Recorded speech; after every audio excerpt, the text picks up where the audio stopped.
Karoline Leavitt was not someone who got nervous easily. She had built her career on taking risks and facing challenges head-on. The tech world knew her as a woman who could turn an idea into reality faster than anyone else. Her company, NovaMind Tech, was famous for creating smart systems that helped businesses run more smoothly. But even Karoline felt a flutter in her chest when the email arrived. It came early one morning while she was sipping coffee at her kitchen table. The subject, line read, "Invitation to appear on Jimmy Kimmel Live." At first, she thought it might be a joke. Why would a late-night talk show want her? Sure, she had given interviews before, podcasts, news channels, tech conferences, but this was different. This was national television. And then she saw the part about sharing the stage with someone named Mark Carney. Mark Carney wasn't a name she recognized right away. When she looked him up online, she realized why he was such a big deal. A former banker turned politician, Carney had spent years working in finance and government. People called him a visionary because of his ideas about how countries could handle money better during tough times. Karoline respected his work, but didn't always agree with it. His speeches often talked about rules and regulations, things she usually avoided in her own life and business. Still, the invitation was exciting. It wasn't every day you got to sit across from someone like Mark Carney and share your thoughts with millions of viewers. Karoline replied immediately, accepting the offer. Then she started preparing. She watched clips of Jimmy Kimmel's show to understand his style. He liked humor, quick wit, and playful banter. That was good. Karoline could do funny. What worried her was the debate part. If Carney decided to go hard on her, she'd have to think fast to keep up. Across the continent in Los Angeles, Mark Carney stepped off a plane feeling tired but accomplished. He had just finished speaking at a major economic summit where leaders from around the world discussed ways to tackle climate change. Now all he wanted was some rest. Instead, his schedule said he needed to tape a late-night TV appearance. He sighed. These kinds of shows weren't really his thing. They were loud, flashy, and sometimes silly. But his team insisted it would help promote his new book, so here he was. When Mark checked into his hotel, his assistant handed him a folder with details about the show. Inside, there was a note saying he'd be paired with Karoline Leavitt. Like Karoline, Mark had to look her up. He read about her background, how she dropped out of college to start her company, how she raised millions of dollars without asking permission from anyone, and felt a mix of curiosity and skepticism. To him, people like Karoline represented everything wrong with modern innovation, too much focus on speed and profit, not enough on long-term consequences. On the day of the taping, both guests arrived at the studio separately. Karoline wore a bright yellow dress that made her stand out. She smiled and greeted everyone warmly, trying to act calm even though her hands were a little sweaty. Backstage, she met Jimmy briefly. He shook her hand and joked about making sure she didn't steal the spotlight. Karoline laughed, pretending to be confident, though inside she wondered if she belonged there. Mark showed up next, dressed in a dark suit that matched his serious demeanor. Unlike Karoline, he didn't linger or chat with the crew. He nodded politely at Jimmy, exchanged a few words with the producer, and then retreated to his dressing room. There he reviewed notes for the segment, rehearsing key points he wanted to make. He assumed Karoline would try to argue against regulation, which annoyed him. Didn't she realize the dangers of letting technology grow unchecked? As the clock ticked closer to showtime, the energy in the studio grew electric. Audience members filed in, chatting excitedly about seeing their favorite host live. Cameras were set up, lights adjusted, and microphones tested. Karoline took deep breaths backstage, reminding herself to stay cool under pressure. Mark paced, in his room, muttering phrases under his breath. Neither of them knew exactly what to expect, but they both sensed something unusual was about to happen. When the moment finally came, Karoline walked onto the set with a smile that hit her nerves. The crowd cheered as she waved and took her seat. Moments later, Mark joined her. He gave a polite nod in her direction but kept his expression neutral. Jimmy Kimmel bounded onto the stage full of energy and launched into his opening monologue. The jokes flew fast and the audience roared with laughter. For a brief moment, Karoline forgot her anxiety and enjoyed the lively atmosphere. Then Jimmy turned to his guests. "Welcome, welcome," he said, gesturing dramatically. "We've got two very special people joining us tonight. First, we have Karoline Leavitt, the brilliant mind behind Nova Mind Tech. You know, the company that's changing the way we use artificial intelligence." The audience clapped loudly and Karoline blushed slightly.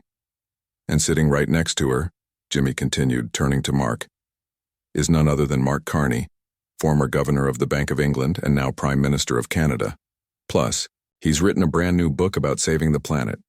Pretty impressive stuff, huh?" More applause erupted, though it seemed a bit quieter this time. Mark nodded graciously, his face unreadable.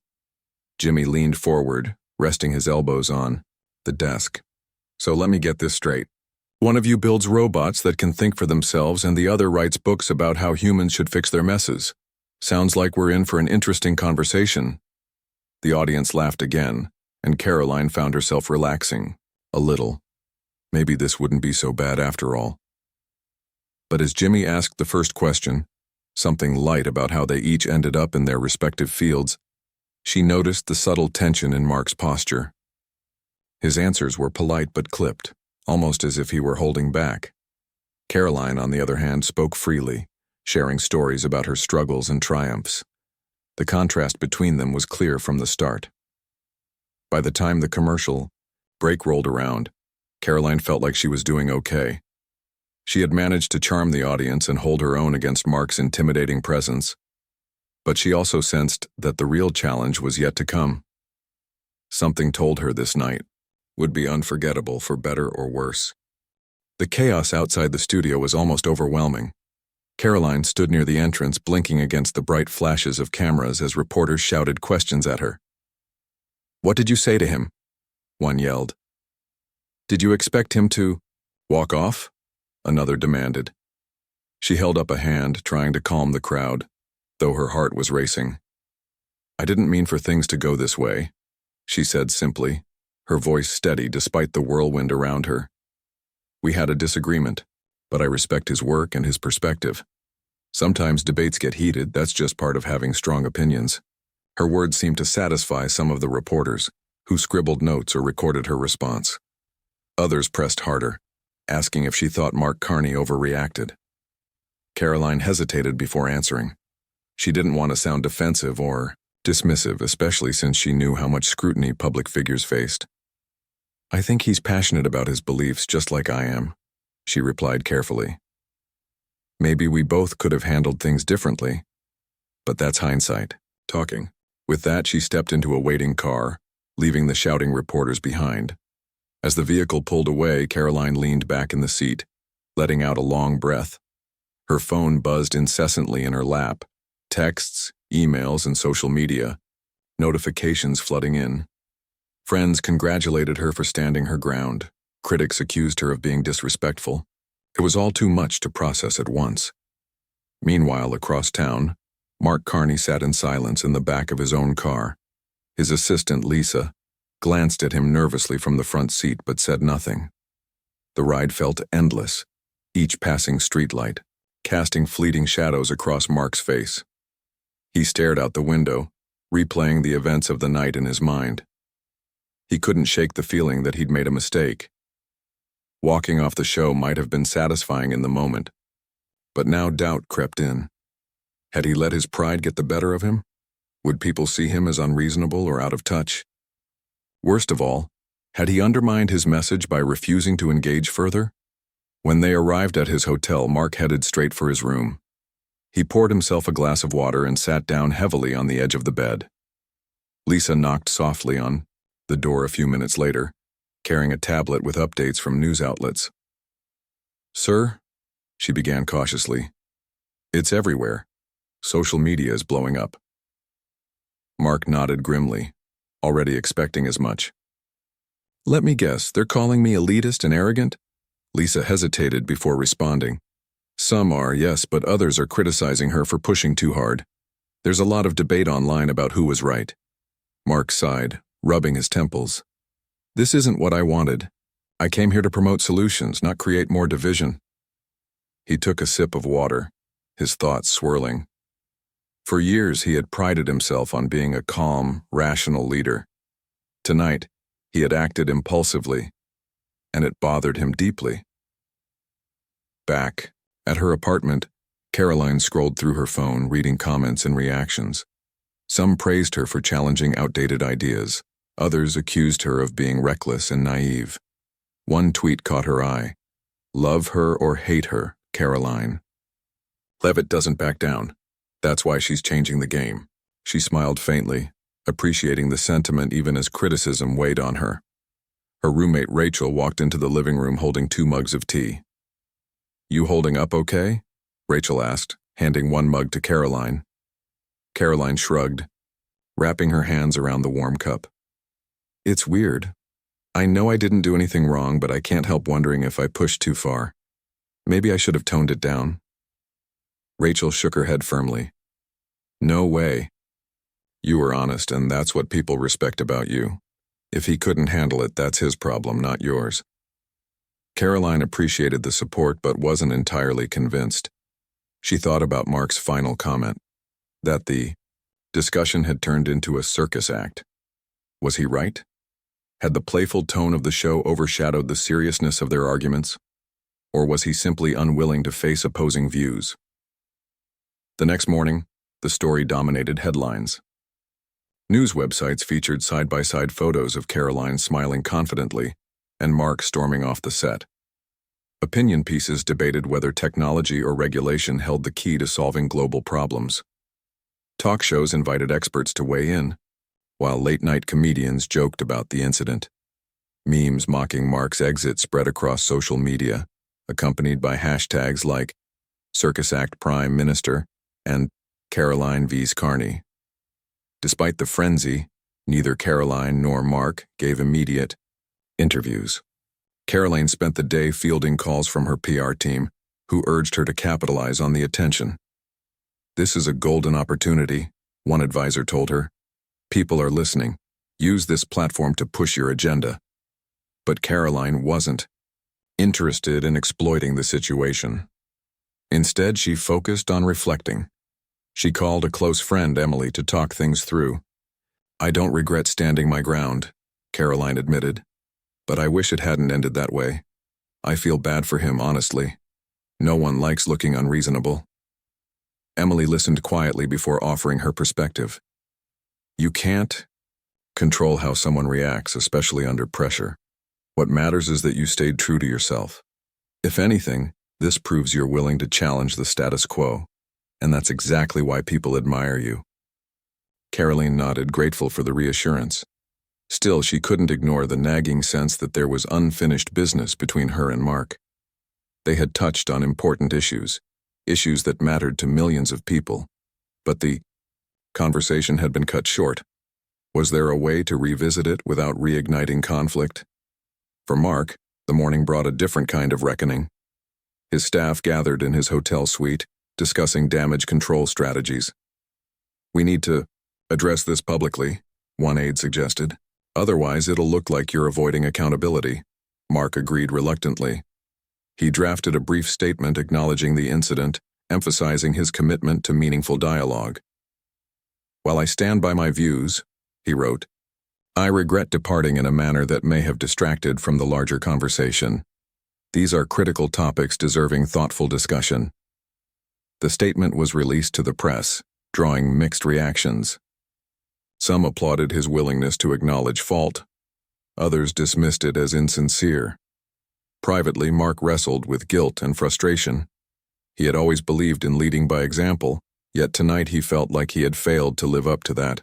Later that afternoon, Lisa approached him with an idea.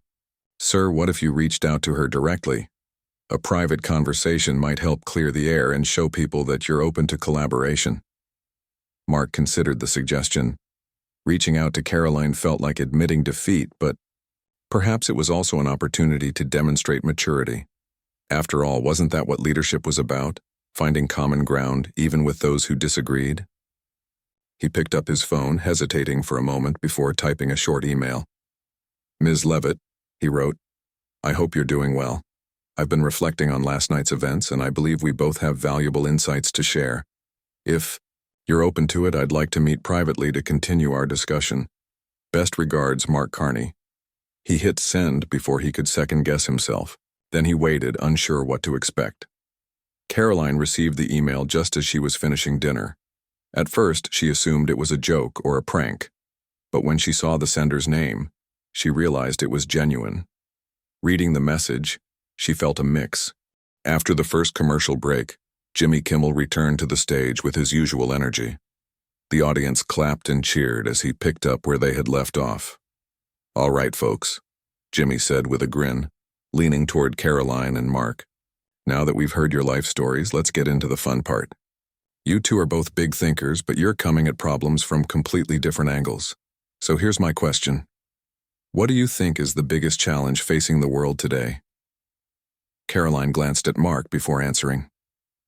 She knew this was her chance to shine, to explain why technology could solve so many of humanity's problems. "For me," she began, speaking clearly and confidently, "the biggest challenge is how slow we are to adapt. We have all these amazing tools, artificial intelligence, renewable energy, advanced medicine, but instead of using them fully, we hold back because we're scared of change. It's like having a car that can go 200 miles per hour, but we only drive it at 20 because we don't trust ourselves behind the wheel." The audience murmured in agreement, nodding along. Karoline smiled, feeling encouraged. She went on, "If we want to tackle things like climate change or poverty, we need to move faster. Technology gives us the power to do that, but we have to stop being afraid of it." Mark listened silently, his lips pressed together in a thin line. When it was his turn to speak, he sat up straighter, his voice steady and measured. "I understand the appeal of speed," he said, looking directly at Karoline. "But moving too quickly without proper safeguards can lead to disaster. History is full of examples where unchecked innovation caused more harm than good.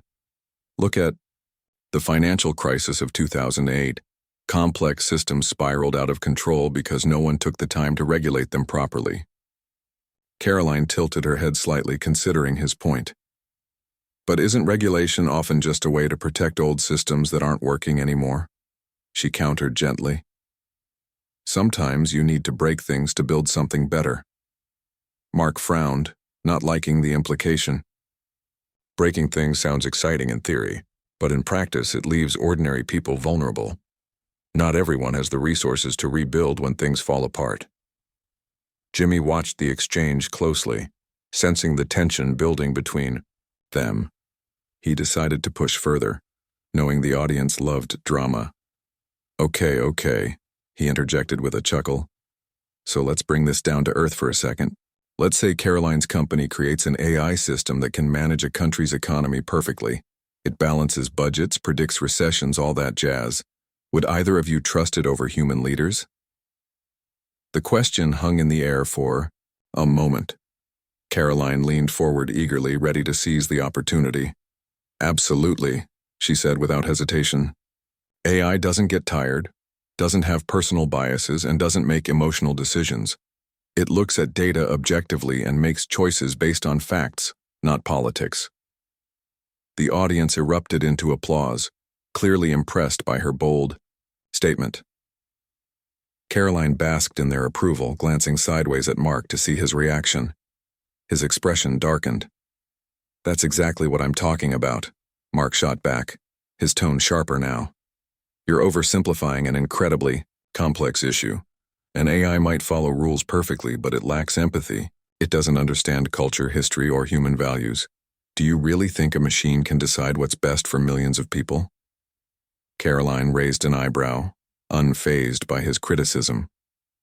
"Actually, yes," she replied calmly. "Because machines don't play favorites. Humans do. How many times have governments failed because leaders put their own interests ahead of the public's? At least with AI, you know it's making decisions based on logic, not greed." The crowd gasped audibly, some laughing nervously while others clapped in support of Karoline's daring argument. Mark shifted uncomfortably in his seat, visibly irritated. He opened his mouth to respond but paused, as if choosing his words carefully. "You're missing the bigger picture," he said finally, his voice rising slightly. Technology may be logical, but it's created and controlled by humans. And humans are flawed. If you give too much power to machines, you risk losing accountability altogether. Who's responsible when something goes wrong? The programmer? The CEO? Or does everyone just shrug and blame the algorithm? Karoline crossed her arms, her patience starting to wear thin. That's why transparency matters, she said firmly. We can design systems that are open and accountable, but clinging to outdated methods won't solve anything. Just look at traditional banks. They resisted digital banking for years and now they're struggling to catch up. Change is inevitable, Mark. Fighting it only delays progress. Mark shook his head, his frustration evident. And rushing blindly into it causes chaos. You talk about accountability, but what happens when your shiny new AI makes a mistake? Can it apologize? Can it fix the damage it causes? No, it can't. Only humans can do that. The audience was eating it up, cheering and booing alternately depending on whose side they favored. Jimmy Kimmel grinned, clearly enjoying the heated exchange. "Wow, this is getting intense," he exclaimed, turning to face the camera. "Looks like we've got ourselves a real debate here." Karoline forced a smile, though she could feel the conversation slipping away from friendly banter into something more confrontational. She wanted to win the argument, but she also didn't want to come across as rude. Still, she couldn't resist one last jab. "Maybe the problem isn't the technology itself," she said, looking straight at Mark, "but the people who refuse to embrace it." The audience roared with laughter, clearly siding with Karoline's wit. Mark stiffened, his jaw tightening. He stared at her for a long moment, his eyes narrowing slightly. Then, without warning, he turned to Jimmy and spoke in a clipped tone. "This isn't productive. I came here to discuss serious issues, not engage in a circus act." Jimmy blinked, caught off guard. Okay," he stammered, unsure how to respond. "Well, I guess if you feel that way." Before anyone could stop him, Mark stood abruptly, adjusted his tie, and walked off the set. The studio fell silent, stunned by what had just happened. Karoline sat frozen in her chair, watching as Mark disappeared behind the curtain. For a moment, no one moved or spoke. Then the audience began to whisper among themselves, their murmurs growing louder. Some laughed nervously, while others looked genuinely shocked. Jimmy broke the awkward silence by clearing his throat and addressing the camera.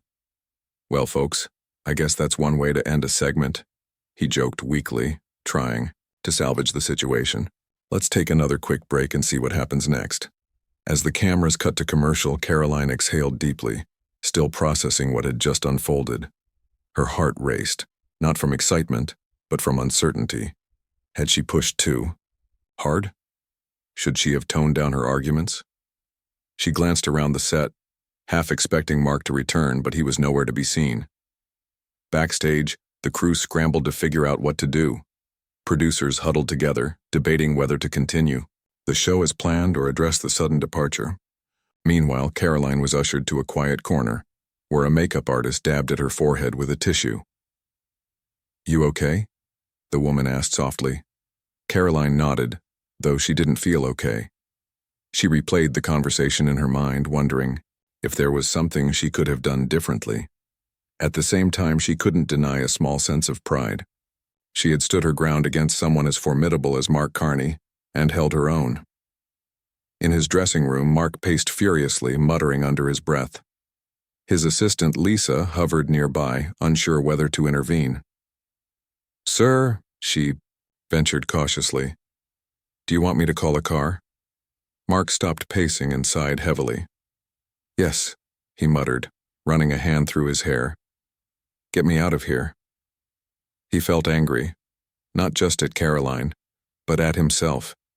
He had let his emotions get the better of him, and now he looked petty and unprofessional. What would the press say?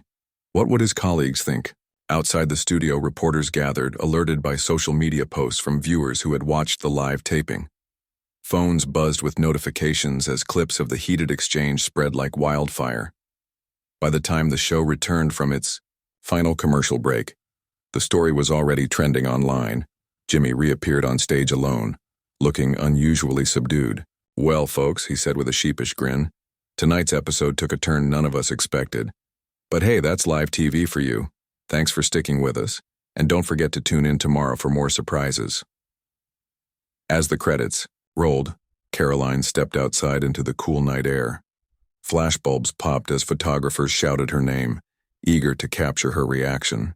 She shielded her eyes with one hand, smiling faintly despite the surreal nature of the evening.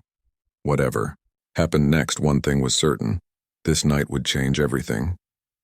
Karoline stared at the email for a long moment, her fork hovering halfway to her mouth. The words seemed simple enough, polite even, but they carried weight. Mark Carney was reaching out, not to argue or defend himself, but to suggest a private meeting. It was unexpected and she wasn't sure how to feel about it. She set her phone down and leaned back in her chair, chewing thoughtfully. On one hand, she admired the gesture. It took humility to admit fault, especially for someone in his position. On the other hand, she couldn't ignore the tension that still lingered from their last encounter. Could they really have a productive conversation after everything that had happened? After a few minutes of deliberation, Karoline decided to respond. She kept her reply brief and professional. "Mr. Carney," she wrote, "thank you for reaching out. I agree that our discussion deserves more attention and I'm open to meeting. Let me know what time works for you. Best regards, Karoline." She sent the message and exhaled deeply, feeling a mix of curiosity and apprehension. Whatever happened next, she knew it would be important, not just for her but for the broader conversation about technology and policy. The next day, they agreed to meet at a quiet cafe in Santa Monica. It was neutral ground, far from the glitz of Hollywood or the formality of political offices. Both arrived separately, each carrying a notebook and a sense of cautious optimism. Mark spotted Karoline first. She was sitting by the window, sipping a cup of tea and scrolling through her phone. He approached slowly, unsure how to begin. "Ms. Leavitt," he said, his voice calm but tinged with nervousness. Karoline looked up and smiled faintly. "Mr. Carney, thanks for suggesting this." They shook hands briefly before Mark took a seat across from her. For a moment, neither spoke. The silence was awkward but not hostile. Finally, Mark broke it. "I wanted to apologize for my behavior the other night," he said, his tone sincere. "Walking off the show wasn't professional, and I regret letting emotions get the better of me." Karoline nodded, appreciating his honesty. "Thank you for saying that. To be honest, I've been thinking about it too. Maybe I pushed too hard during the debate." Mark waved a hand dismissively. "No, don't apologize. You were passionate and that's a good thing. I just wasn't prepared for how direct you'd be." He chuckled softly, though there was no humor in it. "Maybe I underestimated you." Karoline raised an eyebrow, intrigued. "Underestimated? Me?" "Well, yes," Mark admitted. "I expected you to focus on profits and convenience, the usual Silicon Valley talking points, but your arguments went deeper than that. You challenged me to think differently, and I didn't like it at first." "That's fair," Karoline replied with a small smile. "Sometimes change feels uncomfortable. Trust me, I know that better than anyone." The conversation shifted naturally, moving away from apologies and toward substance. They began discussing the topics that had sparked their disagreement: regulation, innovation, and the role of technology in shaping the future. This time, however, the tone was different. There was no audience, no cameras, no pressure to win. Just two people sharing ideas. Mark explained his concerns about unchecked technological growth, emphasizing the importance of safeguards to protect society. "It's not about stifling progress," he clarified. "It's about ensuring that progress benefits everyone, not just a select few." Karoline listened carefully, nodding occasionally. When it was her turn to speak, she acknowledged his points but countered with her own perspective. "I understand why regulation is necessary," she said. "But sometimes it slows things down so much that opportunities are lost. Look at renewable energy. Private companies have driven most of the breakthroughs because they can move quickly. Governments often lag behind. Mark considered her words, leaning back in his chair. That's a valid point, he conceded. But speed without direction can lead to mistakes. We need both, innovation and oversight, to create lasting solutions. As the hours passed, their discussion grew more collaborative. They found common ground in surprising places, agreeing that technology and policy could work together if approached thoughtfully. Karoline shared examples of projects where regulation had actually helped foster innovation, while Mark admitted that some traditional systems needed updating to keep pace with modern challenges. By the end of the meeting, they had sketched out a rough plan to co-author an op-ed addressing the issues they had debated. The article would aim to bridge the gap between tech enthusiasts and policymakers, offering balanced insights rather than fueling division. Both felt a sense of accomplishment, knowing they had turned a contentious moment into something meaningful. When they parted ways outside the cafe, Mark extended his hand once more. "Thank you for this," he said sincerely. "I came here, expecting to defend my views, but instead I learned something new." The days following their meeting at the cafe were busy for both Karoline and Mark. They exchanged emails and phone calls, working together to refine the ideas they had discussed. Writing the op-ed wasn't easy. There were still moments of disagreement, but they approached it with patience and respect. Each draft brought them closer to a shared vision, one that balanced innovation with responsibility.